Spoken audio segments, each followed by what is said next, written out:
Hey everybody, hope you are doing well. We are continuing our coverage in the Bryan Kohberger case. A brand new story out. It's a new theory about Bryan Kohberger's mystery storage unit. They're calling it Secrets of Kohberger's Bedroom. I thought it'd be interesting if we watched it together. Great. Let's do it. How's everybody doing? I'm back. True Crime King is back. Had a good weekend, had a good birthday. Hope everybody had a good Mother's Day. But back to work. All right, so I figured we're going to start back off with a Tyler Feller reaction, huh? Because the title of the video, again, shocking new theory. Again, there's another new theory from Tyler Feller. So he's talking about this mysterious storage unit. But let's see what his new theory is now, right? Here we go. Newly released police documents in the Idaho murder case have given us... Or I guess now Tyler is doing reactions. I guess I'm going to be reacting to his reaction. I guess that's what he's doing now, too. The biggest clue so far about how law enforcement may be searching for the knife that was used to kill these four. Well, that's interesting. That's not even something I tried to think about was, hey, let's look at this as an attempt to find that knife. If Bryan Kohberger just put that knife in a storage unit and didn't, actually get rid of it, like maybe take it to, a bandsaw and chop it up into a million pieces, or throw it in a lake somewhere, something where no one's gonna ever find it, right? That's what a smart person would do, right?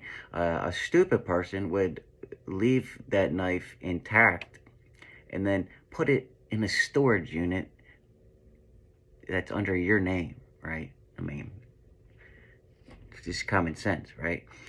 I would be very surprised if they found that knife in a storage unit, but we'll see. Well, let's, let me know in the comments. What would you do with the knife if you committed a crime like this? What would you do with the knife? And instead I was looking are they looking for evidence? Are they looking for this? Are they looking for that? But the search of his apartment was actually a search for the murder weapon, the knife. Really interesting. Yeah, but in many of these cases, the perpetrators do just leave the murder weapons laying around. Sometimes years after they commit the murders, I guess because they either get complacent and think they got away with it, or I don't know what. Maybe they would just want to keep it as a trophy. But yeah, that's still stupid as hell because, as we all know, things change with forensics and technology. Just like we saw with the Golden State Killer, right? I mean, he was freaking cooking a turkey in the oven when he got caught, you dumbass. For students. We also now definitively know that 2 reddish-brown stains that were taken for lab testing from Kohberger's apartment preliminarily tested positive for blood. What was in Kohberger's apartment? Now, I sifted through 166 pages of these new documents, most of which just repeated information that we already knew about the investigation, but there were a few pretty fascinating, pretty telling tidbits that we weren't already aware of. Now, the bulk of these new details are about what was seized from suspect Bryan Kohberger's apartment and what wasn't.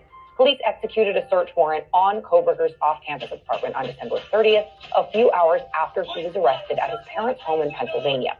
Now, cops wore body cameras. The entire search was filmed. So at trial, we are likely to see some or all of exactly how this played out. I don't know about you, but I don't know, but I just want to say, Tyler, I think you should, give me a shout out because you weren't doing these kind of reactions until after I was, right? So at least give me some kind of shout out for your new way of doing this, right? Come on, Tyler. I'm fascinated by Bryan Kohberger, and I'm really curious to see how he lived. The 28-year-old lived alone in Pullman, Washington at the time. He rented a 2-bedroom apartment through Washington State University, where he was a PhD student and a teaching assistant. Now, I have been to this condo complex. It's really close to campus, but not really walkable. It was quiet and sprawling. Now, Kohberger's home was on the second floor here in this end unit. The whole place is pretty nondescript, as was apparently the inside. Kohberger's space sounded pretty bleak, to be honest. An investigator on the scene reported that the apartment was sparsely furnished and fairly empty of belongings. And something that stood out to me as being glaringly weird for... Well, I mean, is it that weird? I mean, Kohberger, he lives by himself. He doesn't have any kids, right? He doesn't have a girlfriend. I mean, I'm assuming he probably had a couch, right? He probably had a kitchen table. He had a bed for himself, right? I mean, what is he supposed to have for everybody to consider him normal, right? Is he supposed to have 2 couches? Is he supposed to have 3 beds, right? When it's just him living there, right? I don't think it's that weird, to be honest. I mean, we already know Kohberger is socially awkward, right? I don't find it that weird. I mean, I live by myself in an apartment, right? I have 1 couch. I have a kitchen table. I have, I don't have too much shit in my apartment. Am I considered weird as well, Let me know in the comments. For lack of a better word, he didn't have a shower curtain. Now, that could mean absolutely nothing, but it strikes me as definitely... Okay, that's definitely weird, not having a shower curtain, because, number one, he's on the 2nd floor, and that could definitely cause some problems if the water gets out and starts dripping down. It could come out to the neighbor's lights. I've seen it happen before. The water literally comes out of where the light bulbs are in the bottom apartment. But that's definitely weird. Odd. Who hasn't seen a crime thriller where something nefarious was wrapped up in a shower curtain? But at least in these police documents, no one seemed alarmed by this. Okay, blood stains in Kohberger's apartment. Well, if it's Kohberger's blood, then it wouldn't be weird, right? But if it's somebody else's blood, then it's fucking weird. Let's see. Once inside, crime scene investigators presumptively tested more than 50 items for blood. A screwdriver, a pizza cutter, a light switch, things like that. Really anything that had a dark brown or reddish stain. The vast majority of these things tested negative, but 2 spots in Kohberger's bedroom preliminarily tested positive. There were 2 reddish-brown stains on an uncased pillow from Kohberger's bed, and only one of them was tested. But when that came back positive, the item was taken into evidence and then sent to the lab, so both of them were likely to be tested. There was also a brown, irregular drip stain found on a mattress pad. Now, this mattress pad sounded pretty gross. There were, quote, multiple stains on it. Now, like the pillow, this first stain they tested came back with an initial positive result. Now, when that was detected, investigators... Okay, well, again, if, this is in Kohberger's apartment, and she's talking about, like, a drip or a drop of blood. I mean, it doesn't sound like Kohberger was the best at, cleaning his bed and stuff like that.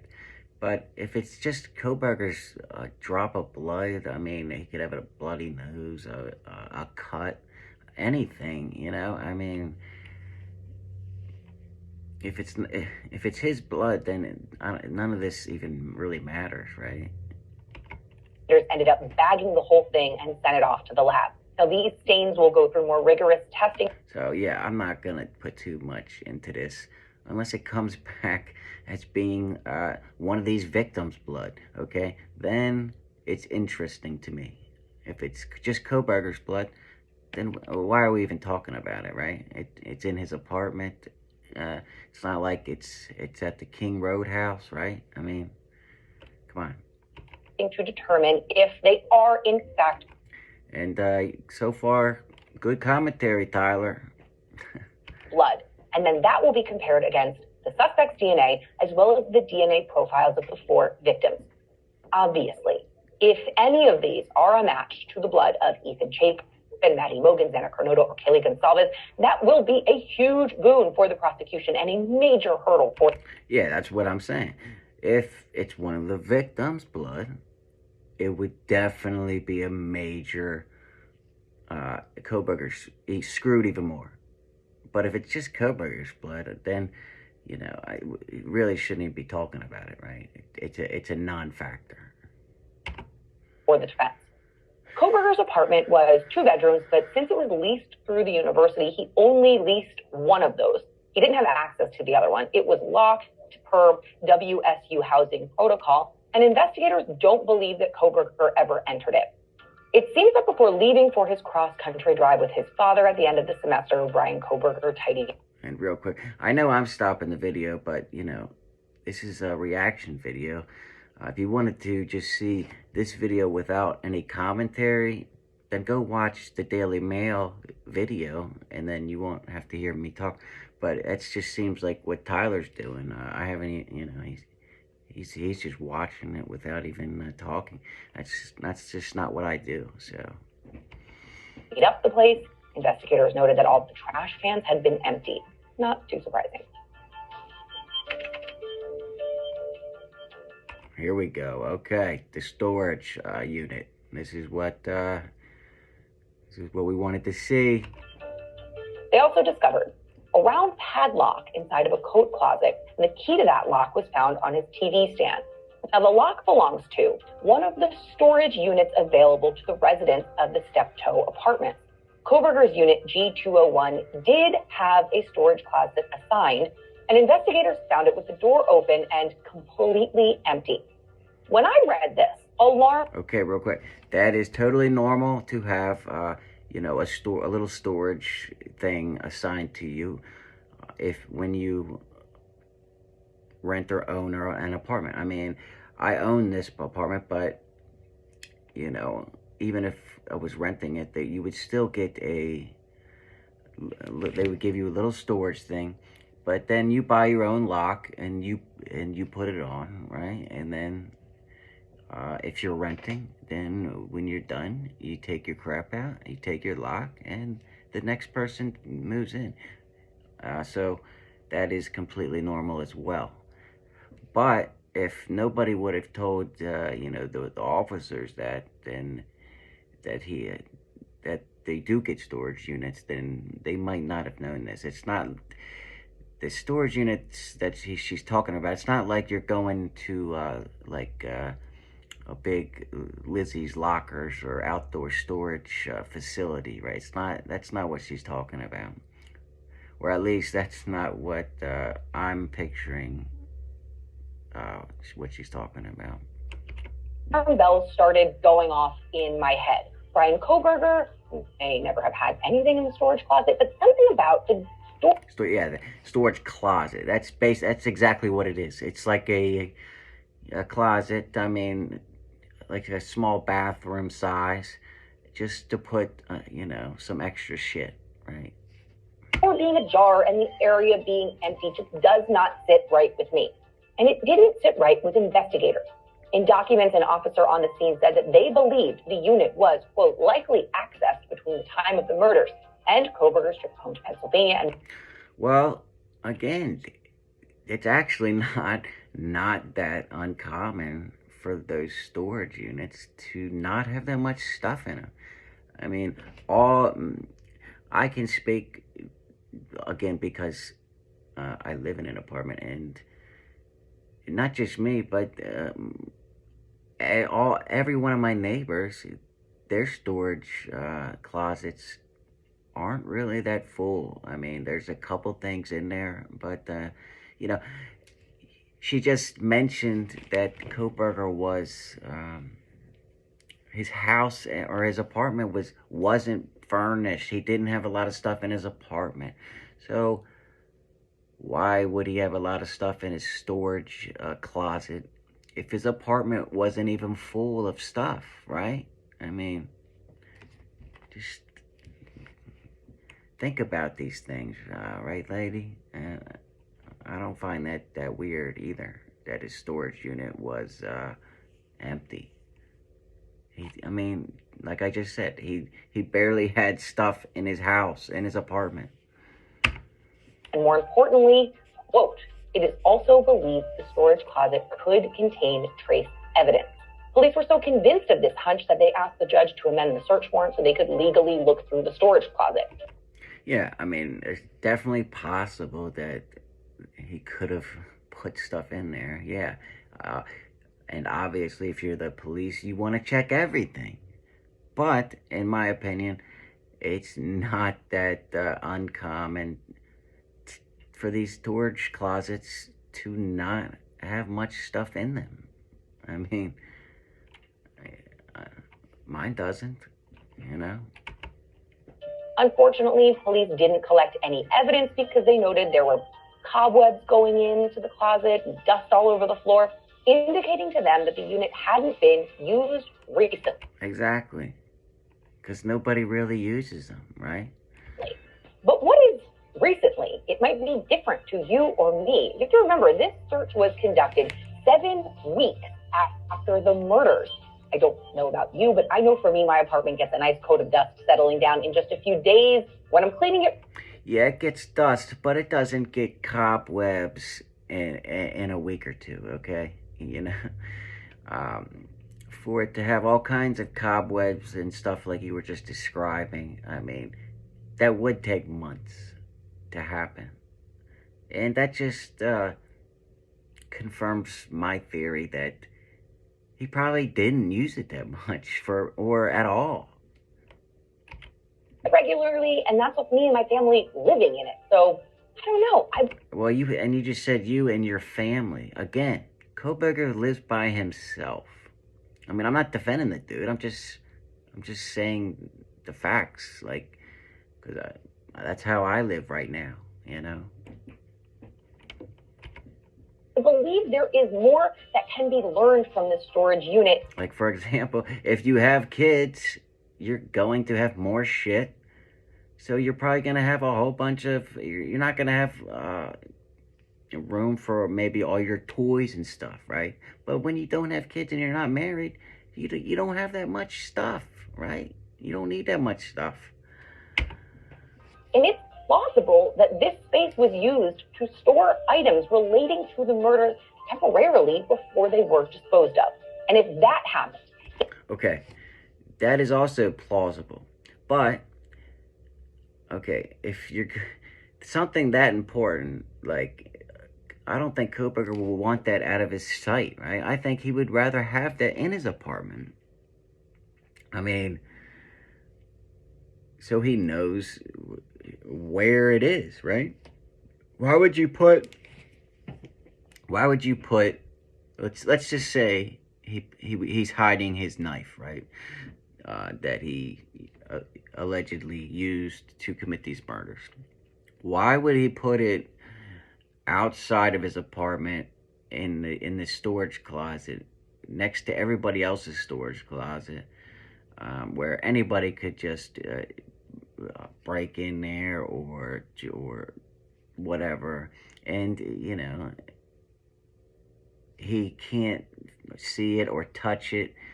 That's an important item, especially to Kohberger, right? Because if anybody finds that, he's going to jail for the rest of his life, right?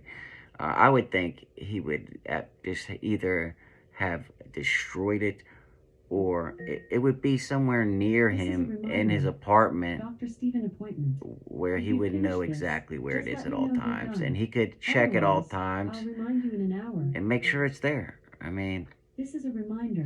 That's just me. In the immediate Alexa, stop. aftermath of the killing, that would give more than a month for dust to potentially settle and cobwebs to form.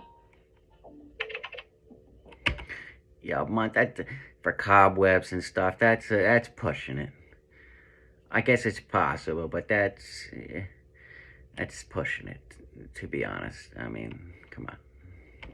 Okay, this is where it's going to get juicy. She's going to So share. I want to dive a little deeper into this theory, and a caveat here: Kohberger is charged with quadruple homicide and burglary, but he is innocent until proven guilty. So my theory is just that, a theory. A K-bar knife sheath was discovered at the crime scene, but the knife itself was not. It appears whomever the killer was took it with them when they left.